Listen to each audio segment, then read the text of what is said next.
Ringorang's used nationally, even globally, but we're pretty well known here in our home state of Kansas. And so there's a local employer who's got just under 100 employees, and he says to me, Robert, I'd love to try your technology, but I just don't think it's good for our industry. And I said, well, as it happens, your competitor's using it. That stopped him. So he leans in a little bit more, and he's like, problem is I really can't have, I got a lot of customer service people, and I can't have them distracted. And I said, well, how about 3 to 5 minutes a day on just the in-betweens?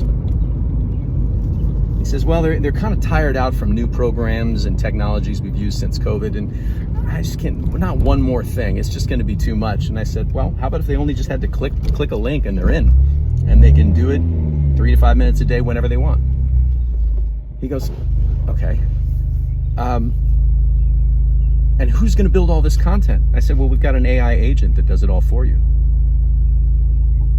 So how long does that take? I said, a few minutes. If you've already got the content, you can feed into it. But what if we don't? All right, well, it takes a few more minutes. What's the pricing on this, he says. I said, well, as a matter of fact, for a company your size, we've got a deal where it can be less than $10,000 for the year. For what? He says. I said, for your whole company. For all my employees? Yes, all of them. And he goes, and I can have this content go out whenever I schedule it to go out? Yeah. And I'm getting data? I said, yeah, real time. I was just quiet. And then he says, well, dude, I'd be stupid not to try this. I said, you said it, not me.